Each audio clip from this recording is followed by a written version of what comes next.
यीशु तेरे लिए, यीशु तेरे लिए मैं हाथ उठाता हूँ। पवित्र आत्मा,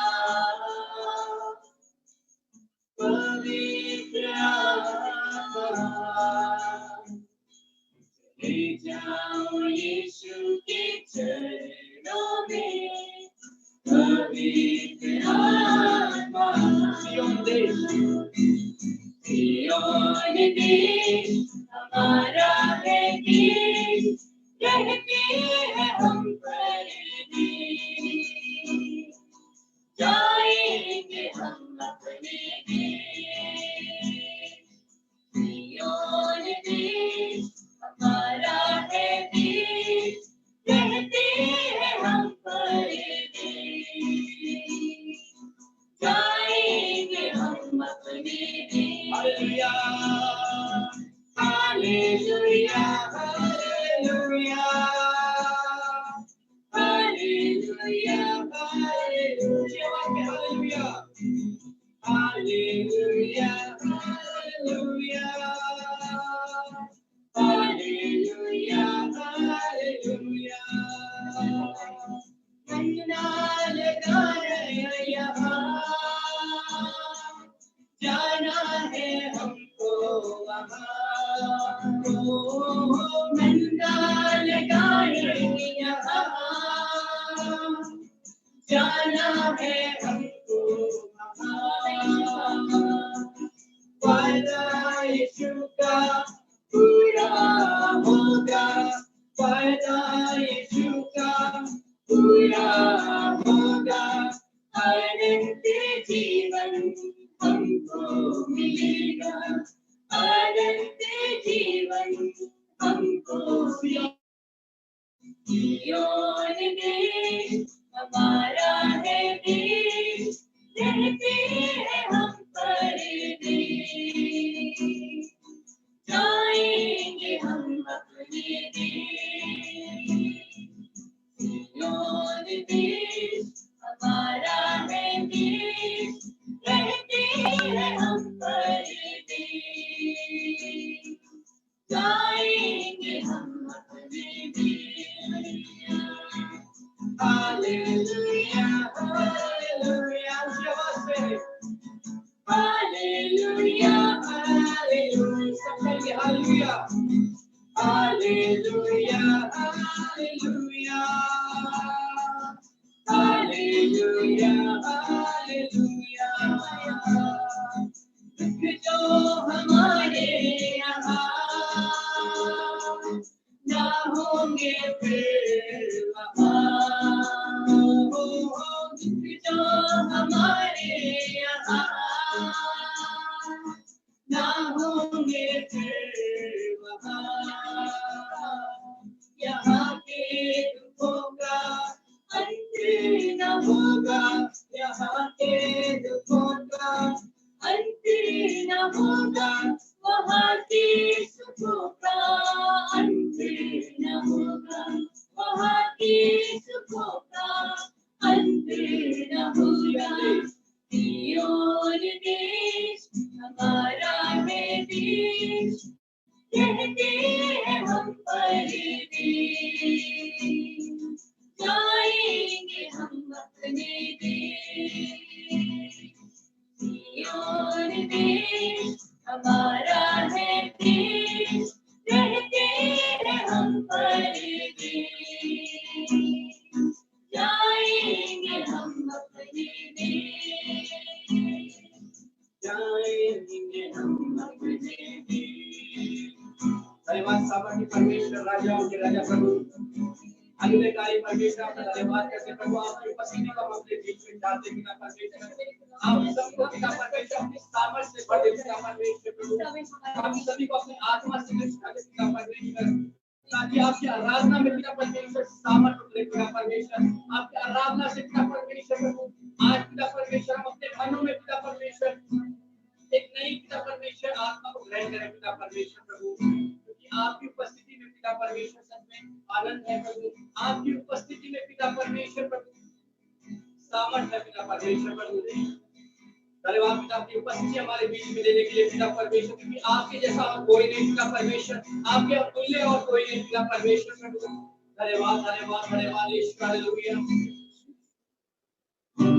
आइए उसके नाम को धन्यवाद करेंगे, क्योंकि उसके नाम के तुल्य और कोई नाम नहीं, क्योंकि वो नाम सबसे ऊंचा नाम है।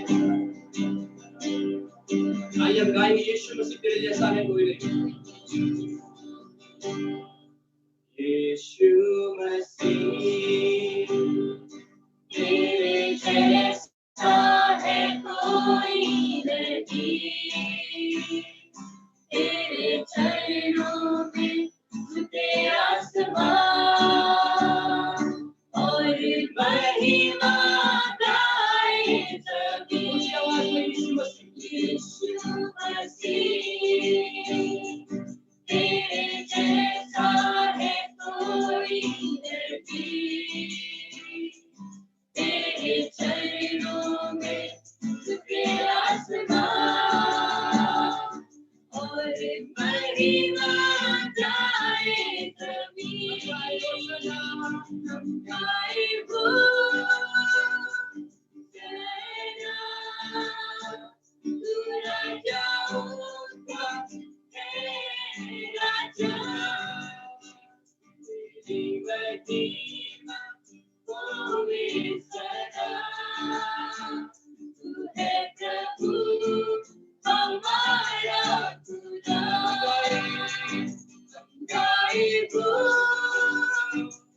तेरा, तू राजाओं का है राजा, तेरी महिमा होवे सदा। तू है प्रभु हमारा खुदा, प्यारे पिता, तूने हमसे कितना प्यार किया, हमें पापों से छुड़ाने को अपने बेटे को कुर्बान किया। प्यारे पिता, तूने हमसे कितना प्यार किया, हमें पापों से छुड़ाने को अपने बेटे को कुर्बान किया।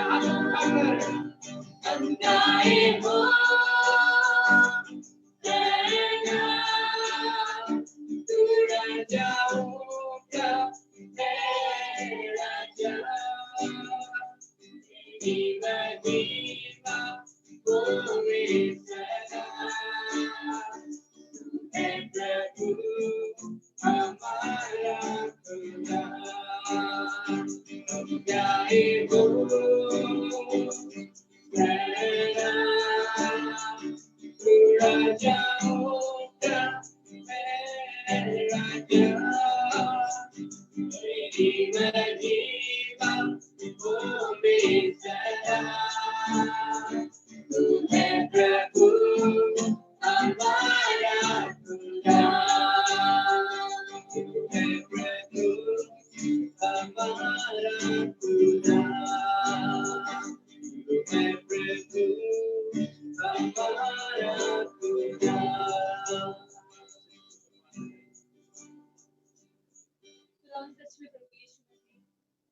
आपका धन्यवाद करते हैं प्रभु जी, जो अपना स्वर्ग के सिंहासन छोड़कर आप हमारे बीच में उपस्थित हैं।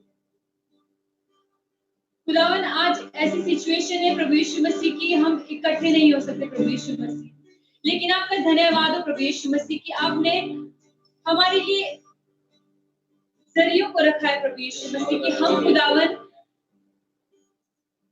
बहुत सी चीजों के साथ प्रभु जी एक साथ जुड़कर हम लोग आराधना कर रहे प्रभु यीशु मसीह। इस समय प्रभु यीशु मसीह सच में आपका धन्यवाद करते प्रभु जी, क्योंकि आपके जैसा ना कोई था, ना कोई है और ना कोई होगा प्रभु यीशु मसीह। आप हमसे प्रेम करते हैं मेरे खुदावन प्रभु यीशु मसीह, आपका धन्यवाद हो प्रभु जी। और प्रभु जी सच में ऐसी परिस्थिति में प्रभु यीशु मसीह आप अपने बच्चों को उत्तम से उत्तम चीजें देते हैं प्रभु, आपका धन्यवाद। सच में मेरे प्रभु यीशु मसीह आप बड़े और हम करके प्रभु यीशु मसीह धन्यवाद। वो नाम जो सब नामों में श्रेष्ठ है प्रभु, वो नाम जो सब नामों से ऊंचा है, वो केवल आपका नाम है प्रभु यीशु मसीह। सच में प्रभु जी, हमारा जीवन आपका है प्रभु यीशु। आपने ही हमें जीवन दिया है प्रभु यीशु मसीह, अपने स्वरूप में आपने हमें बनाया है प्रभु यीशु मसीह, और हमारे अंदर खुदावंद सच में वो जीवन का श्वास फूंका प्रभु यीशु मसीह, और इतना सुंदर आपने हमें जीवन दिया है प्रभु यीशु मसीह, आपका धन्यवाद। क्योंकि जब खुदावंद प्रभु जी हम लोगों के बीच में जाते तो प्रभु जी सच में लोग हमारे जीवन को देखकर पढ़ते प्रभु कि हम आपके बच्चे खुदा, हम एक चलती फिरती पत्री है प्रभु यीशु मसीह, लोग हमें देखकर पढ़ते प्रभु, और लोग कहते कि हम आपके बच्चे प्रभु। खुदावंद आपका धन्यवाद हो कि आपने हमें इतना अच्छा जीवन दिया प्रभु यीशु, एक हमें चुनकर उठाकर हमें खींचकर प्रभु यीशु मसीह अलग किया। जिस तरह से खुदावन आपका दास प्रभु जी भजन संहिता में कहता है प्रभु यीशु मसीह की, प्रभु मैं तेरे नाम को सराहता हूँ क्योंकि तूने मुझे खींच लिया है प्रभु। धन्यवाद करती प्रभु जी कि आपने हमें प्रभु जी सच में उन परिस्थितियों से खींचकर बाहर निकाला है प्रभु यीशु मसीह, जहाँ केवल अंधकार था खुदावन प्रभु यीशु मसीह, जहाँ केवल बुराइयां थी प्रभु यीशु मसीह, जहाँ केवल बुरे से बुरे काम थे प्रभु यीशु मसीह, खुदावन आपने उस जगह से हमें खींचकर बाहर निकाला। आपका धन्यवाद करें सच में खुदावन प्रभु जी, हम आपके साथ वहां जाना चाहते हैं प्रभु यीशु, जहाँ हमारा असली घर है प्रभु यीशु मसीह, हम वहां जाना चाहते हैं। सच में हम सब जितने भी प्रभु यीशु मसीह अभी इस प्रार्थना सभा में हम जुड़े हैं प्रभु यीशु मसीह, सच में आप अपनी सामर्थ्य से हम सबको भर दीजिए।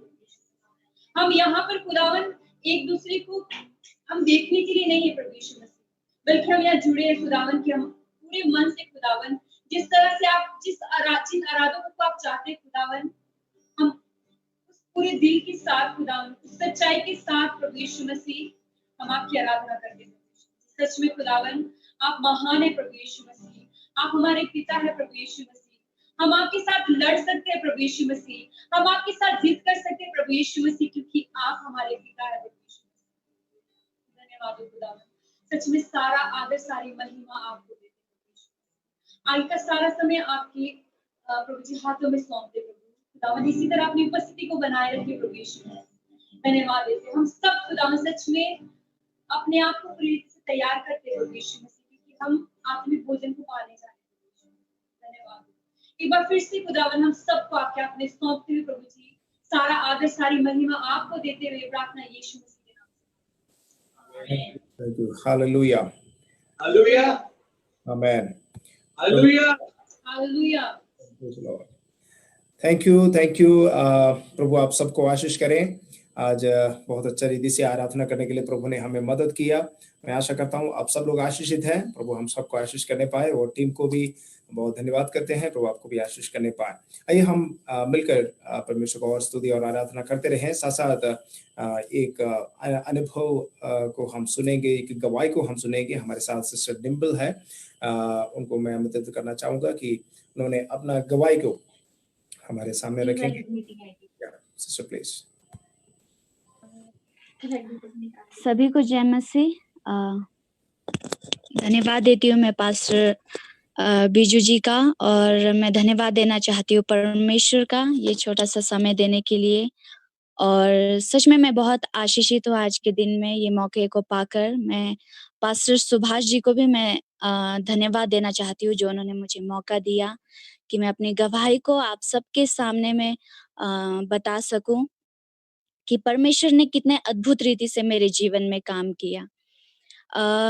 मैं मेरे परिवार में सबसे बड़ी बेटी हूँ, और मेरी 2 बहन है, एक भाई है, और मम्मी पापा हैं।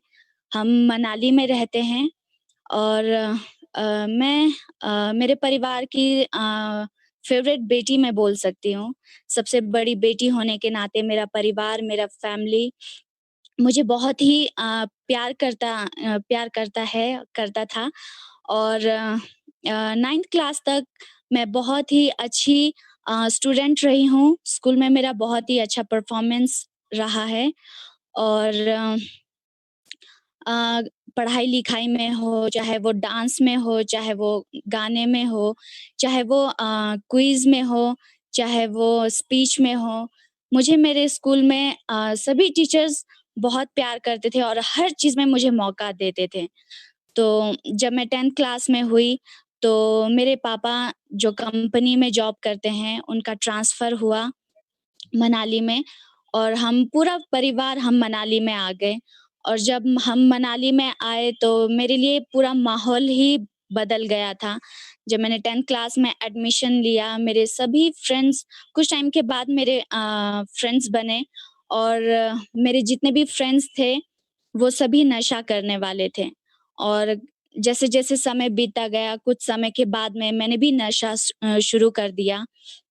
और ड्रिंक, स्मोक वो सब मैं करने लगी और ये सब करने के बाद में मेरा जो रिलेशन मेरे परिवार के साथ में था, वो बहुत ही खराब हो गया था। और एक समय ऐसा आया जब बहुत ही मुश्किल हो गया।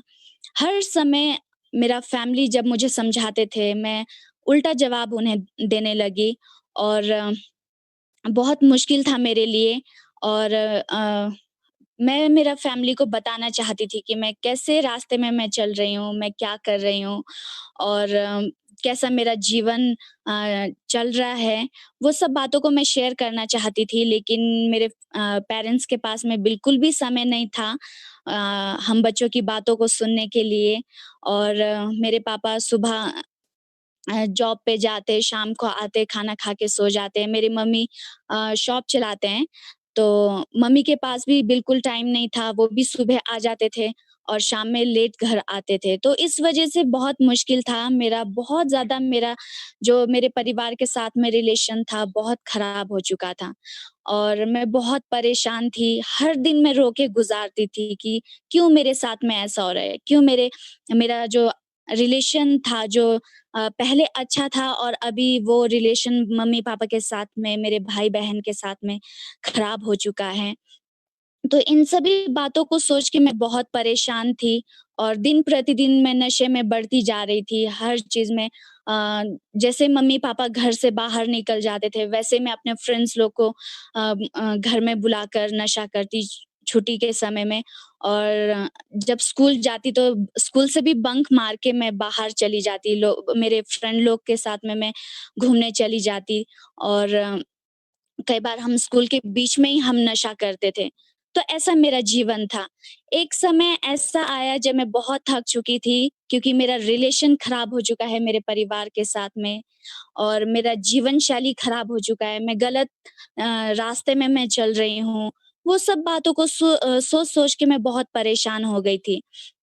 तो एक समय ऐसा आया जब मैंने निर्णय लिया कि अभी बस मैं आगे नहीं बढ़ सकती और मेरे लिए बहुत मुश्किल है, हर दिन मुझे रोना पड़ता है, कोई भी मुझे नहीं समझता है। ये सब बातें मेरे दिमाग में चल रहा था और एक समय ऐसा आया मैंने निर्णय लिया कि मैं अब सुसाइड कर लूँगी और मैंने कई बार सुसाइड करने का कोशिश किया, मैंने बहुत सारी दवाइयाँ खाई, मैंने फ़िनाइल का बॉटल पिया, मैंने सुना था कि फ़िनाइल पीने से मर जाते हैं करके, तो मैंने फ़िनाइल का बॉटल भी मैंने पिया और फिर भी कुछ नहीं हुआ। तो जब मैंने सुसाइड करने के लिए सोचा, मैंने कोशिश किया, कुछ भी नहीं हो पाया, तो बाद में मैंने घर से भागने के लिए निर्णय किया क्योंकि मेरे फैमिली मुझे नहीं समझते हैं, मेरा फैमिली के पास में मेरे लिए टाइम नहीं है। ये सब बातों को सोच के मैं बहुत निराश हो चुकी थी। तो मैंने निर्णय किया कि मैं घर से भाग जाऊँगी और मैं बैग लेके मैं दरवाज़े से बाहर निकलती थी और जैसे मैं बाहर निकलती थी मैं साथ में रोती थी। तो जब जैसे मैं दरवाज़े से बाहर निकलती थी तो मेरे मन में एक बात आता था कि आज मैं मेरे घर में हूँ, मेरे परिवार के साथ में हूँ, लेकिन मैं घर से भाग जाऊँगी लेकिन जब मैं यहाँ से भाग जाऊँगी तो अ, मुझे नहीं पता कल के दिन में मैं कैसे हाथों में पड़ूँगी, कहाँ जाऊँगी मैं, कुछ भी नहीं मालूम। कहीं मैं गलत हाथों में पड़ गई और जहाँ पे मुझे ज़िंदगी भर का रोना होगा, तो मैं क्या करूँगी? तो ये बात मेरे मन में आता था और मैं फिर से वापस आ जाती थी घर के अंदर में। तो मेरे लिए वो समय था बहुत मुश्किल था, ना तो मैं कुछ कर सकती थी, ना तो मैं कहीं जा सकती थी, ना मेरे परिवार के साथ में अच्छा रिलेशन था और बहुत मुश्किल समय था मेरे लिए। तो एक समय ऐसा आया मेरे मामू जो थे, वो विश्वासी हैं और एक समय ऐसा आया उनका एक्सीडेंट हो गया और एक्सीडेंट में उनके दोनों पैर फ्रैक्चर हो गए और उनका पैरों में प्लास्टर चढ़ गया। तो वो हमारे घर में आए और उन्होंने मुझसे कहा कि डिम्पल आप हर संडे मुझे संगति में लेके जाना, आप मुझे चर्च में लेके जाना। तो मैंने सोचा घर में सबके साथ में रहकर अ, सबके साथ में रहकर लड़ाई झगड़े से बचना है तो मैं इससे अच्छा है कि मैं अपने मामू को ले जाकर मैं चर्च में जाऊँगी, उन्हें लेकर जाऊँगी ताकि मेरा टाइम पास हो जाए करके। तो ये सोच के मैं मेरे मामू को लगातार मैं हर संडे में संगति में लेकर जाने लगी और जब संगति में लेकर जाने लगी, मुझे कुछ भी समझ में नहीं आता था, वर्शिप चलता था, मैसेज शेयर करते थे, गवाही शेयर करते थे, मुझे कुछ भी समझ में नहीं आता था। तो एक समय ऐसा आया लुधियाना लुधियाना से एक टीम आए थे जो कि वाईवेम में अलग-अलग स्कूल चलते हैं। तो वाईवेम से डीटीएस डिसाइपलशिप ट्रेनिंग स्कूल करके एक स्कूल है, तो डिसाइपलशिप ट्रेनिंग स्कूल से कुछ यूथ आए थे। वो मिनिस्ट्री के लिए, सेवकाई के लिए यहाँ पे आए थे।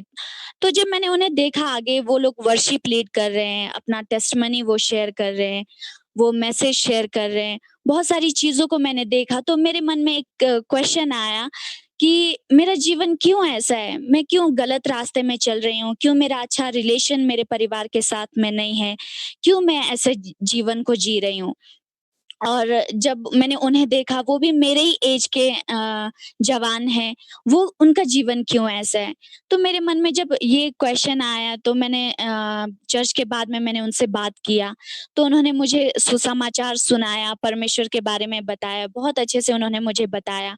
वो समय था कि मैंने प्रभु यीशु मसीह को उद्धारकर्ता के रूप में मैंने ग्रहण किया और उसके बाद में मैं यहाँ पे रहकर मुझे नहीं लगता था कि मैं अच्छा कर पाऊँगी, मैं बढ़ पाऊँगी क्योंकि मेरी जो आदत थी वो फिर से मुझे उसी ओर खींच रहा था। तो मैंने निर्णय किया मुझे डिसाइपलशिप ट्रेनिंग स्कूल के बारे में नहीं मालूम था और मैंने डिसाइड किया कि मैं जाऊँगी और मैं परमेश्वर के बारे में और ज़्यादा मैं सीखना चाहती हूँ। मेरे लिए मुश्किल था क्योंकि मेरे परिवार भी विश्वासी नहीं थे और मैंने बहुत मुश्किल से मेरे परिवार को समझाया, परमेश्वर ने काम किया वहाँ पे और जब मैं लुधियाना गई, मैंने परमेश्वर के बारे में और ज़्यादा सीखा। कई तरह के वहाँ पे टॉपिक में पढ़ाया जाता है जैसे nature and character of God, sin and repentance, father heart of God, कई तरह के ऐसे टॉपिक्स रहते हैं जिसके विषय में हमें बताया जाता है, परमेश्वर में बढ़ाया जाता है। जब मैं वो टीचिंग में मैं हर दिन सुनती थी, मुझे बहुत परमेश्वर मुझे छूते थे और मेरे लिए एक भी दिन ऐसा नहीं होता था जिस दिन मैं ना रोऊँ क्योंकि मुझे परमेश्वर हर दिन मुझे याद दिलाता था कि मैंने कितनी गलतियों को किया है, मैंने मेरे परिवार को कितना रुलाया है और मैंने परमेश्वर को कितना रुलाया है। और 5 महीने जब मेरा कंप्लीट हो गया, 5 महीने का ये स्कूल होता है, 5 महीने जब कंप्लीट हो गया, मैं घर वापिस आई और मैंने मेरे पूरे परिवार को उस दिन मेरा पूरा परिवार वहाँ पे इकट्ठा था। मेरे नाना-नानी, मेरे मामू, मेरे मासी, मेरे मम्मी-पापा, सबको बिठा के जब मैंने माफ़ी माँगा अपनी हर गलतियों के लिए, एक वो दिन था जब मेरे फेस में स्माइल था और मेरा पूरा परिवार रो रहा था। मैंने मेरे मास्टर के मुँह से एक बात सुना कि उन्होंने कहा कि मुझे नहीं लगता था कि डिम्पल कभी इतना सुधरेंगे करके। तो जब मैंने वो बात को सुना मैं बहुत खुश हुई, मैंने परमेश्वर को धन्यवाद दिया क्योंकि परमेश्वर ने मेरे जीवन को बदला और एक समय वो था जब मैं रोती थी, जब मुझे कोई नहीं समझता था, लेकिन तब से लेके आज तक परमेश्वर ने मुझे बहुत ही आशीषित किया है और अभी मेरा परिवार के साथ में मेरा बहुत अच्छा रिलेशन है। हर बात मेरा परिवार कुछ भी करता है, सबसे पहले वो मुझे पूछते हैं कि ये करने से कैसा होगा, ये करने से अच्छा होगा कि नहीं। तो मैं जब इन बातों को मैं सोचती हूँ और मेरा बीते कल को मैं सोचती हूँ, मेरा पास्ट को मैं सोचती हूँ, सच में परमेश्वर ने मुझे बहुत आशीषित किया है। और आज मैं 2016 से 2017 से लेकर आज तक मैं सेवकाई कर रही हूँ और हर दिन मैं सीख रही हूँ परमेश्वर के विषय में। बहुत सारी गलतियों को मैं करती हूँ, अभी भी मैं गिरती हूँ, लेकिन परमेश्वर फिर से उठाता है। एक चीज को मैंने देखा मेरे जीवन में कि परमेश्वर मेरे लिए कितना ज्यादा विश्वास योग्य है। परमेश्वर मेरे प्रति सच में अपनी योजनाओं को पूरा कर रहा है और मैं बहुत आशीषित हूँ और मैं धन्यवाद देती हूँ ये समय के लिए। आपने मुझे सुना और मेरी गवाही को सुना, धन्यवाद देती हूँ। Praise the Lord, hallelujah. बहुत बहुत धन्यवाद सिस्टर जी। हम आपका गवाही से हम सब लोग आशीषित हुए हैं। बहुत अच्छा गवाही आपने सुनाया। और जैसे मैं इनका गवाही सुन रहा था तो एक बात मैं बताना चाहता हूँ। जो पेरेंट्स, माँ बाप हमारे जो लाइव को देख रहे हैं या इस मीटिंग को अटेंड कर रहे हैं, आपको एक चीज़ बताना चाहता हूँ। इन दिनों में माँ बाप बहुत ज़्यादा बिजी हो जाते हैं। अगर माँ बाप से पूछते हैं कि आप क्यों बिजी हैं, मेरे बच्चे के लिए, लेकिन बात ये है कि बच्चों के लिए मेहनत करते हैं, काम करके वापस घर में आ जाते हैं, तो जो प्यार बच्चों को अपना घर से मिलना होता है वो ना मिलने का वजह से बच्चे कई गलत रास्तों में चले जाना शुरू हो जाते हैं, जैसे हमने अभी उनका गवाही सुना है। तो जो माँ बाप हमसे अभी इस बात को सुन रहे हैं, तो हम लोग एक बात आपको बताना चाहते हैं। तो आप जितना हो सके उतना अपने बच्चों को प्यार करें। हर दिन आप तो मेहनत करते हैं, लेट आते हैं, सर हर बात तो सही है, लेकिन जो समय अपने बच्चे के साथ आपको बिताना है उसके लिए दूसरा कुछ आप मोबाइल देके या कुछ ना कुछ तो मूवी दिखा के ऐसा रिप्लेस करने का प्रयास ना करें। जो समय बच्चों को चाहिए होता है उसी के लिए आप समय निकालें, उसके लिए आप प्रयास करें। और साथ साथ जो बच्चे नौजवान इस बात को सुन रहे हैं, आप लोगों को भी मैं ये बताना चाहता हूं कि अगर इस तरह कोई भी गलत रास्तों में आप जा रहे हैं, कोई भी गलत संगति में आप फंस चुके हैं, तो यीशु मसीह आपको छुड़ा सकता है। तो आप यीशु मसीह के पास वापस आए, क्योंकि यीशु मसीह आपके लिए बहुत बड़ा योजना बना के रखा है। सही रास्ता से जाने के लिए परमेश्वर आपके लिए इंतजार कर रहा है। आइए हम लोग परमेश्वर को वचन से सुनेंगे। हमारे साथ अभी परमेश्वर के दास विनोद डेविड दिल्ली से हमारे साथ जुड़े हुए हैं। परमेश्वर के दास के साथ बाइबल कॉलेज में हम लोग साथ साथ पढ़ा रहे हैं, तो हमारे साथ सेवा करते हैं। और the full gospel church of God का एक पासवान भी हैं। और मैं बहुत खुश हूँ कि परमेश्वर के दास को आमंत्रित करना करता हूँ कि आगे का समय परमेश्वर के दास से हम परमेश्वर के वचन को सुनेंगे। Now pastor Vinod David.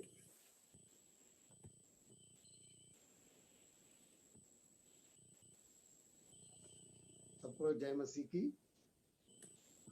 आप सबको प्रभु यीशु मसीह में मेरा प्यार भरा सलाम। Just want to ask you, can you hear me clearly? Yes sir, sure. Okay, yeah. प्रभु यीशु का धन्यवाद हो जिसने मुझे ये योग्य रखा कि मैं आप लोगों से मुखातिब हो सकूं, बातचीत कर सकूं। एंड लाइफ के अंदर एक ही रिग्रेट रहता है कि अब हम जवान नहीं हैं। इसलिए मैं आप जवान लोगों से कहना चाहता हूं कि जब तक आप जवान हैं तब तक पूरी रीति से इस जवानी को, यानी कि आपके ताकत को, आपके बल को प्रभु यीशु और परमेश्वर के लिए और अपने माता पिता के हृदय को आनंद करने के लिए, अपने समाज में एक अच्छी गवाही बनने के लिए आप इस्तेमाल करते रहें। प्रभु यीशु का नाम ऊंचा होने पाए। आप में से कितने लोग छोरा या छोरी या छोरा छोरी शब्द से परिचित हैं? आप में से ज्यादातर लोग, मैं सोचता हूँ, इस शब्द से परिचित होंगे। हम लोग जब देसी भाषा में बोलते हैं, जब हमारे समय में टीचर यही बोलते थे, ए छोरा इधर आ, या ए छोकरा इधर आ। इस शब्द को मैं इसलिए बोल रहा हूं कि बीच बीच के अंदर मैं इसका प्रयोग करूंगा। और मैं आप लोगों से जो बात आज करना चाहता हूं वो है नौकरी और छोकरी के विषय में। यूं तो आप बहुत आत्मिक वचन आपने सुने हैं, ऊंचे ऊंचे बड़े बड़े प्रभावशाली वचन आपने सुने होंगे, लेकिन एक मैं साधारण सी बात आज आपके सामने रख रहा हूं। मेरे मन में परमेश्वर ने इस विचार को डाला कि इस वचन की कुछ लोगों को आवश्यकता होगी। हम सब जीवन के प्रति बड़े we all are very ambitious कि हमारा जीवन बहुत अच्छा हो। यदि हम मिनिस्ट्री में हैं तो हम चाहते हैं कि हमारी सेवकाई भी बेनीहीन के समान हो या किसी और पर बड़े परमेश्वर के दास के समान हो। इसी प्रकार से हम चाहते हैं कि हमारा जीवन बहुत ही इन्फ्लुएंशियल हो, प्रॉस्परस हो, वो सब चीजें हमारे जीवन में हो जो किसी को भी चाहिए होती है या जिसकी कोई अपेक्षा करता है, उम्मीद करता है। हम जीवन के अंदर कुछ पाना चाहते हैं। हमारा करियर, हम चाहते हैं हमारा करियर बहुत अच्छा हो और हम उस करियर के द्वारा से we could earn name, we can earn fame. Name और फेम को हम अर्न करना मांगते हैं और इस प्रयास को सभी लोग करते हैं, लेकिन कुछ लोग इसमें सफल होते हैं और कुछ लोग सफल नहीं भी हो पाते। मैं सफलता की बातें आपको बताना चाहता हूं कि क्यों कर हम अपने करियर में और अपने जीवन के अंदर सफल हो सकते हैं। विशेष करके वे लोग जो परमेश्वर से डरते हैं, प्रभु यीशु मसीह को जिन्होंने मुक्तिदाता स्वीकार किया हुआ है या करने की राह पर हैं और जो चाहते हैं कि प्रभु की सेवा बहुत ही प्रभावशाली ढंग से की जाए। उसके लिए जरूरी है कि दो निर्णय हमारे जीवन के हम अपनी इच्छा से ना लें। कौन सी नौकरी हमने करनी है, कौन सा फील्ड हमने चुनना है, किस तरह की सेवा हमने करनी है। कई बार कुछ बाहरी बातें हमें प्रभावित कर देती हैं और उससे हम आकर्षित हो जाते हैं, लेकिन उसके लिए भी जरूरी है कि हम परमेश्वर की इच्छा को मांगे। मैं कॉलेज में पढ़ाता हूं, मैं बच्चों से यही कहता हूं, स्टूडेंट से, कि 3 साल आप इस बात के लिए भी प्रार्थना करें कि परमेश्वर जब यहां से ग्रेजुएट होकर आप निकलें तो परमेश्वर स्पष्ट रूप से आपकी अगुवाई करे कि आपको किस प्रकार की सेवा में जाना है। आप अपने शौक या अपनी भावना के अनुसार या आपके दोस्त जो कर रहे हैं वो आप ना करें। दूसरी बात है आपके जीवन साथी का चुनाव, क्योंकि ये दोनों बातें आपस के अंदर एक दूसरे से जुड़ी हुई हैं। जीवन साथी हमारी सेवकाई के अंदर उसका बहुत बड़ा रोल है। मैंने अपने जीवन में उस चीज को पाया है, इसलिए ये बात मैं आपके सामने रख रहा हूं। मेरे को सुनने वाले मेरे प्रिय जवान बहन भाइयों, आज का वचन कुछ लोगों के लिए विशेष रूप से अवश्य ही होगा। बाइबल के अंदर हम एक व्यक्ति को देखते हैं जिसका नाम है याकूब। याकूब ने 14 साल बिताए एक उस स्त्री से शादी करने के लिए जो उसको सुंदर लगी थी। बाइबल के एक पद के अंदर वो कहते हैं, 31वें अध्याय के अंदर वो कहते हैं कि मैंने 20 साल तेरी सेवा की। 20 साल, 20 साल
है।